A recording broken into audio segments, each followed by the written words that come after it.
우리가 2교시에 인터넷망을 통한 인터넷 서비스를 배웠습니다.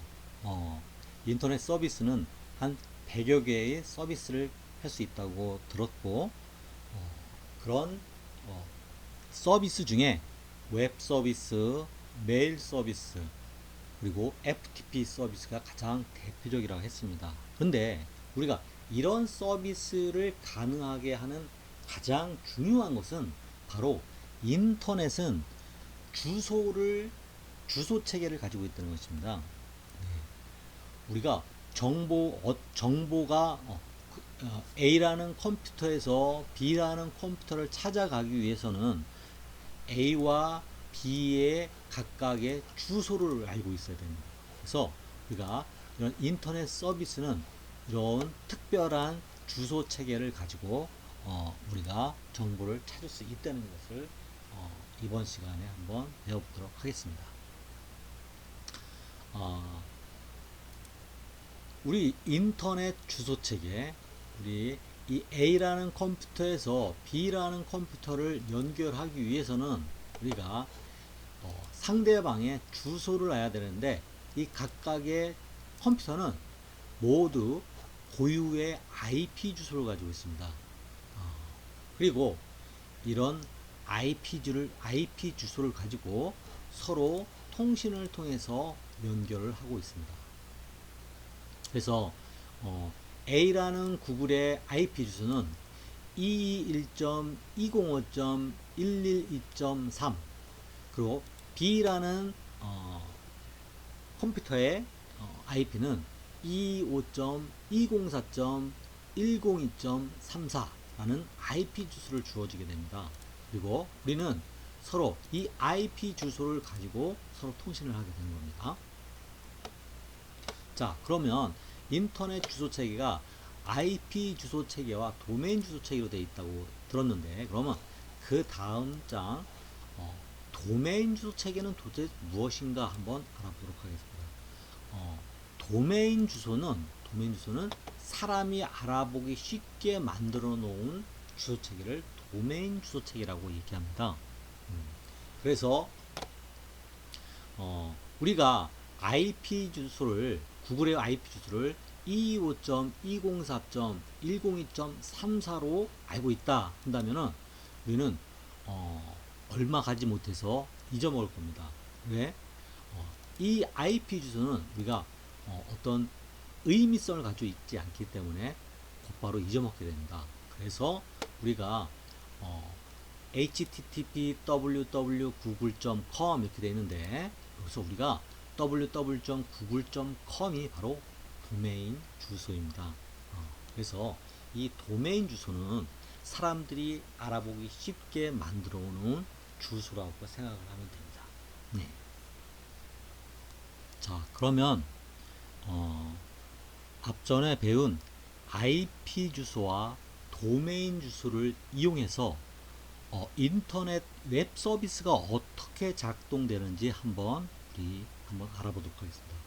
우리가 그것을 웹의 작동 원리라 하는데, 이것도 마찬가지로 모든 시험에 항상 나오는 문제입니다. 그래서 이것도 또한 꼭 알고 있어야 될 문제입니다.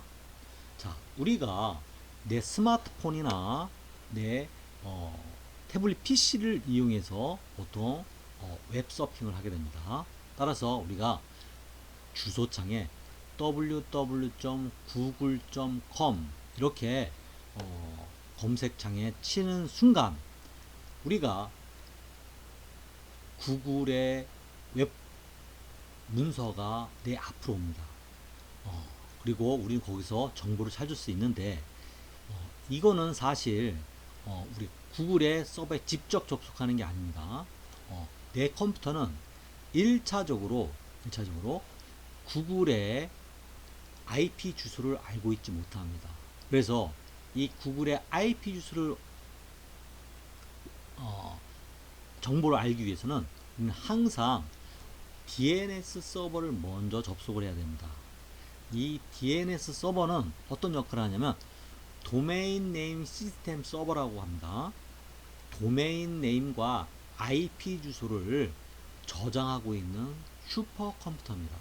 그래서 구글.com이라는 것이 어떤 IP 주소를 가지고 있는지 이 DNS 서버가 내 컴퓨터에 알려주는 것입니다.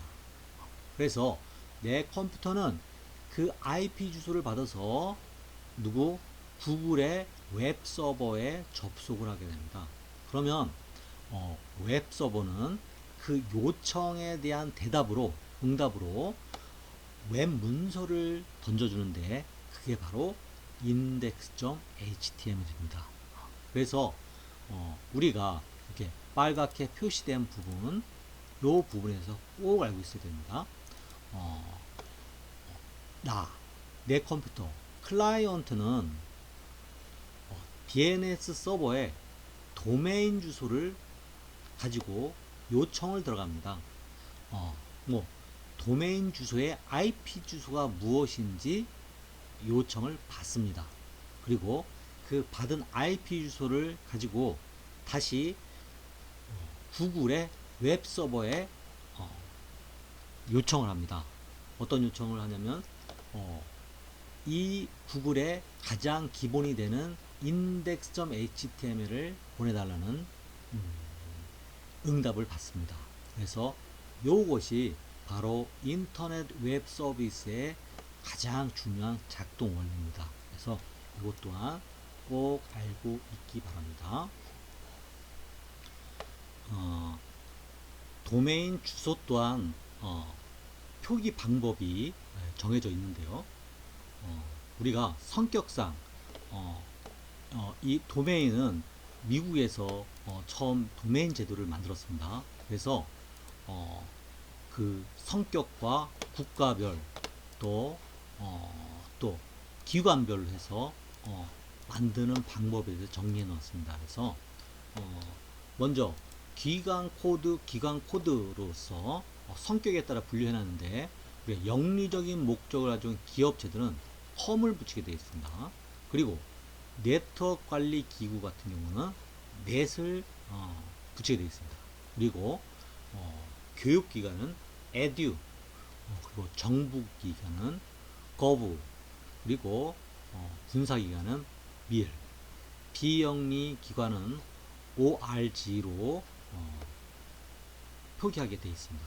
그리고 각 국가별 코드를 만들었는데 우리나라는 KR, 일본은 JP, 영국은 UK, 독일은 DE, 대만은 TW, 러시아는 RU, 프랑스는 FR, 캐나다는 CA, 이렇게 각각의 국가 코드를 만들게 되어 있습니다.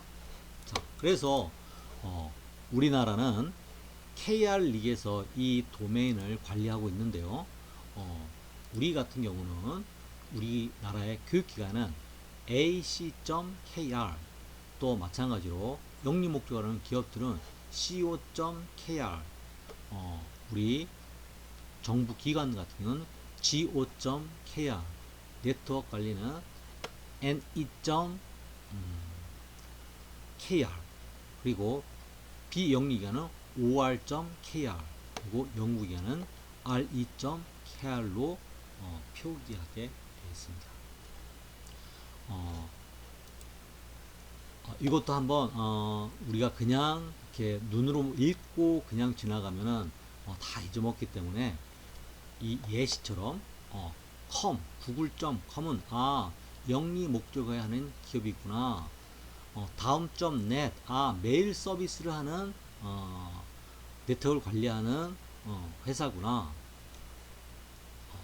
미국에 있는 하버드 대학은 harvard.edu, 백악관은 whitehouse.gov. 그래서 우리가 이 사례를 기관 성격별 사례, 또 국가 코드별 사례, 그리고 우리나라 도메인 코드를 각각 하나씩 샘플로 해서 다 찾아보는 것이 우리의 이번 과제입니다. 자, 우리가 IP 주소와 도메인 주소에 대한 기본적인 개념을 배웠습니다. 자, 그러면 우리는 어, 도메인 주소를 어떻게 하면 잘 지을 수 있을지 한번 방법에 대해서 한번 배워보도록 하겠습니다. 좋은 이름이 어, 많은 사람들한테 인식되고 전달되듯이 좋은 도메인을 지어야지 우리가 사업에 성공할 수 있습니다. 그래서 좋은 도메인은 어떤 것인지 한번 배워보도록 하겠습니다. 좋은 도메인이란 외우기 쉽고 웹사이트의 이미지를 잘 기억할 수 있도록 해야 된다고 합니다. 그래서 이런 도메인들은 첫 번째, 웹사이트의 가치를 자연스럽게 올려주고 또 마케팅 비용은 최소화 시켜주면서 가치를 높여주기 때문에 우리가 도메인 이름에 대해서 굉장히 중요한 의미를 줄 수 있습니다. 우리가 한때 코리아닷컴이 이 도메인의 가치가 60억 원에 다다를 때가 있었습니다. 그래서 이거를 서로 차지하려고 굉장히 옥신각신했던 때가 있었는데, 이렇게 도메인이 지금은 어떤 마케팅 아니면 정보를 나타내는데 굉장히 중요한 역할을 하기 때문에 우리가 이 도메인에 대한 중요성을 꼭 알고 있어야 됩니다.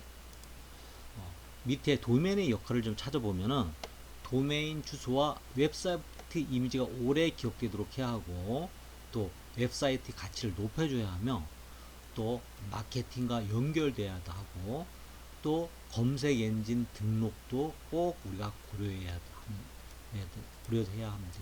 그래서 우리가 좋은 도메인을 갖기 위해서 어떤 노력을 해야 되는지 한번 알아보도록 하겠습니다. 우리가 좋은 이름을 짓는 방법이 있듯이 좋은 도메인 이름을 짓는 원칙이 있습니다. 첫 번째가 7자 이내가 가장 적당합니다. 유명한 사이트들의 공통적인 도메인 특징이 짧고 간결함입니다. 따라서 우리가 외우기 쉬운 짧고 간결한 도메인이 가장 좋다고 할 수 있습니다. 두 번째, 외우기 쉬워야 합니다.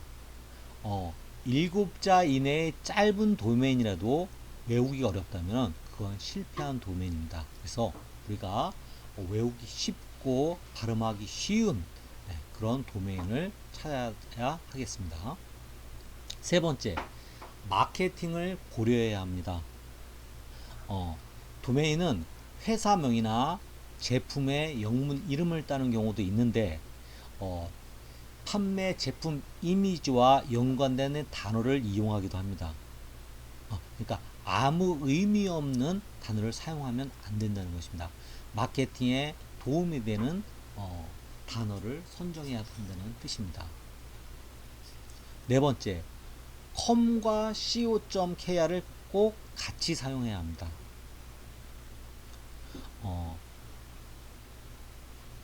우리가 쉬운 주소를 이용한다 하더라도 방문자는 2개 중에 하나만 입력해보고 실패하면 포기하는 경우가 많습니다. 그런데 우리가 com을 사용하는데 혹 다른 사람이 co.kr을 등록해 놓고 경쟁 제품을 판매하거나 이미지를 줘야 하는 음해성 정보를 제공한다면 이건 아주 큰 낭패가 됩니다. 다섯 번째, 숫자와 언더바를 꼭 필요할 때 사용해도 됩니다. 좋은 도메인은 벌써 이미 많이 선점되어 있기 때문에 사실 마땅한 이름이 없습니다. 그래서 좋은 이름 뒤에 숫자나 언더바를 붙여서 도메인을 짓는 경우도 많이 있습니다. 그 대신 우리는 외우기 쉽고 짧게 작성해야 됩니다. 그렇지 않다면 우리는 언더바나 숫자를 이용하는 것이 별 의미가 없습니다. 그래서 우리가 이런 원칙을 가지고 좋은 도메인을 한번 만들어 보도록 합니다. 그러면 구체적으로 도메인 이름 작성 요령을 한번 실습을 해보도록 하겠습니다. 단일 단어를 이용한 경우입니다. 단어는 기억하기 쉽다는 점이 우선적으로 고려해야 될 부분입니다. 옥션.co.kr 같이 아주 좋은 보통 명사죠. 이런 경우는 대부분 선점이 되어 있고 삼성같이 회사 상호를 이용하는 경우도 있습니다. 근데 이런 고유명사 도메인은 성공하였을 경우 엄청난 도메인 가치를 가지게 됩니다. 하지만 우리가 개인이 고유명사를 이용하여 도메인 이름을 짓는다면 이게 안착할 때까지 굉장히 많은 마케팅 비용이 들어갈 수도 있습니다.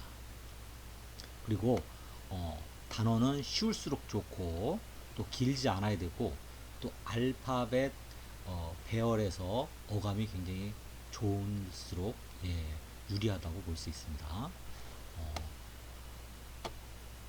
우리 예를 보면은 옥션, 다음, 소니 이렇게 우리가 한 단어를 가지고 우리가 도메인 이름을 줬죠. 그럼 아주 심플하고 발음하기 좋고 좋은 도메인이라고 할 수 있습니다. 이거는 단어와 오른쪽은 단어와 단어를 같이 조합을 해서 만든 도메인입니다. 그래서 잡코리아, 또 패션 스토리, 도구 카페 이런 처럼 이거는 단어와 단어의 결합을 통해서 만들어낸 도메인이라고 할 수 있습니다.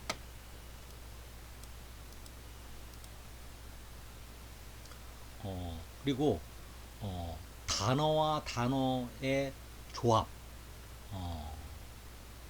단어와 단어를 연결하는 방식은 도메인 이름이 길어지는 단점이 있으므로 누구나 알기 쉬운 단어의 조합이 필요합니다. 그래서 첫 단어는 상품이나 회사의 이미지를, 뒷 단어는 웹사이트의 성격을 나타내는 방식으로 많이 조합을 합니다. 그래서 G마켓,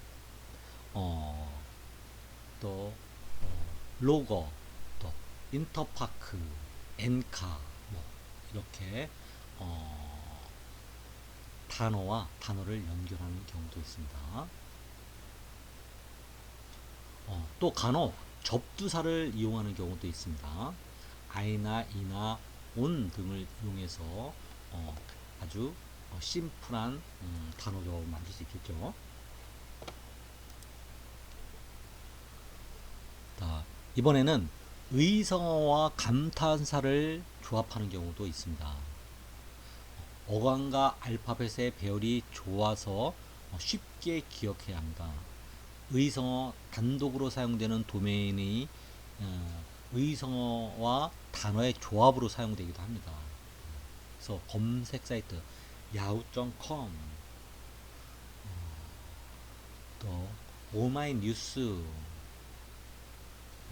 그리고 또 플래시 강좌, 예전에 플래시 강좌 때 야옹.com 이렇게 감탄사나 의성어를 도메인으로 사용하는 경우도 많이 있습니다.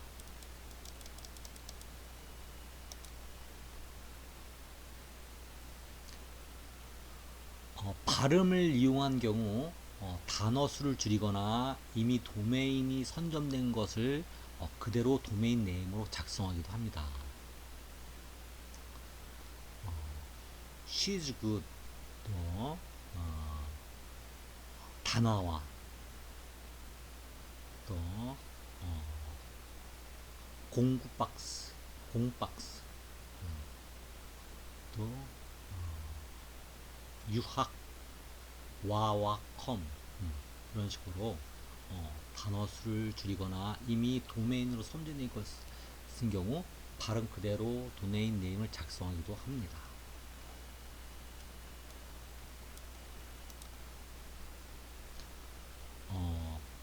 도메인 이름에 숫자를 사용하는 경우도 있습니다. 숫자와 언더바를 사용하는 경우도 있죠. 그래서 스킨 79, yes24, cap24 이런 경우가 도메인 이름에 숫자를 이용한 경우입니다.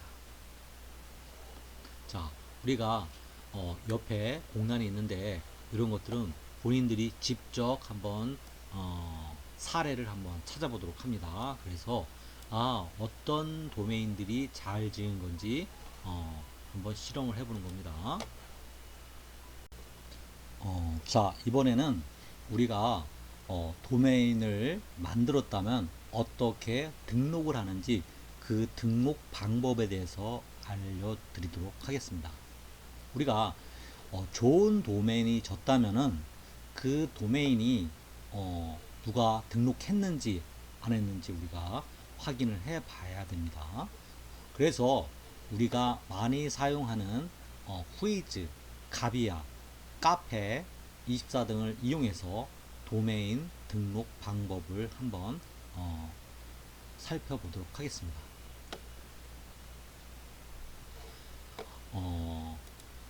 후이즈에 들어가면은 이런 창이 뜹니다. 이게 바로 이제 도메인 등록. 내가 필요로 하는 도메인을 누군가 쓰고 있는지 안 쓰고 있는지 한번 찾아보는 겁니다.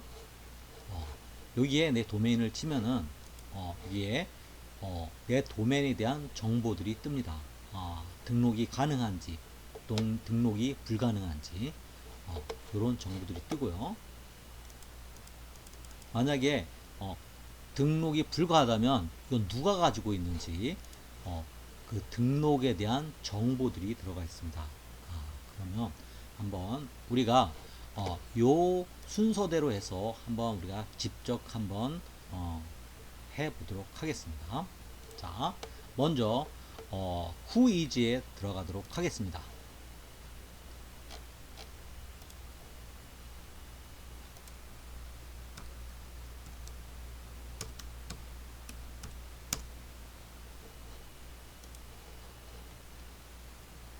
자, 후이즈에 들어가면은 이렇게 첫 화면이 뜨는데요.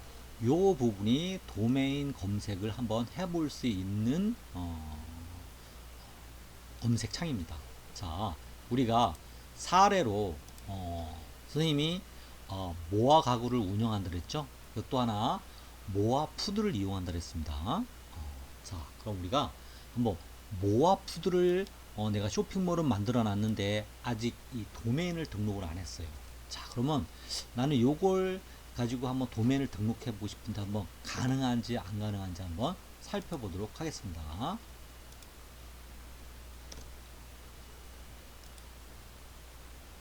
자, 이렇게 모아 푸드라고 도메인을 내가 등록하고 싶다 하면은 이렇게 가능한 것과 불가능한 것이 이렇게 나와 있습니다. 그래서 요 moafood.kr은 등록이 가능하네요. 그리고 moafood.co.kr은 누군가가 사용하고 있네요. 이미 moafood.com도 누군가 사용하고 있네요.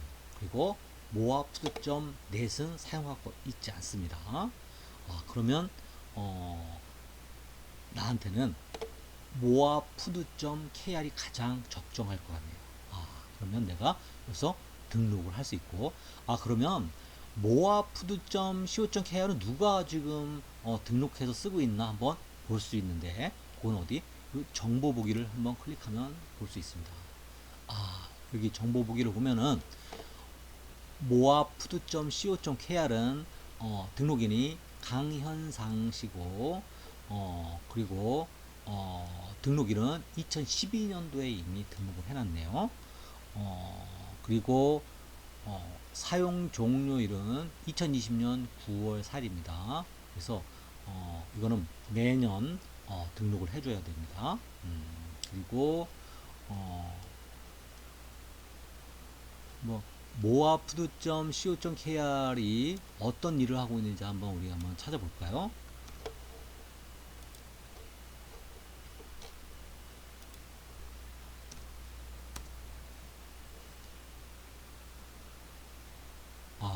예, 모아 푸드도 식품 관련된 회사인 것 같습니다. 이렇게 홈페이지를 만들어서 회사를 잘 운영하고 있는 듯합니다. 아, 자, 이렇게 우리가 도메인 등록 방법까지 모두 배웠습니다. 그러면 우리가 이에 필요한 도메인 등록 도메인 짓는 것부터 도메인 등록 방법까지 모두 배웠는데 오늘은 위에 있는 그 사례들을 한번 찾아보는 걸로 해서 과제를 한번 해보도록 하고 다음 시간에는 본인이 직접 도메인을 짓는 거를 한번 연습을 해보도록 하겠습니다. 과제를 내드리도록 하겠습니다. 그럼 이상으로 3주차 도메인 네임까지 인터넷의 개념부터 도메인 네임 짓는 것까지 수업을 마치도록 하겠습니다. 다음 주에 뵙겠습니다.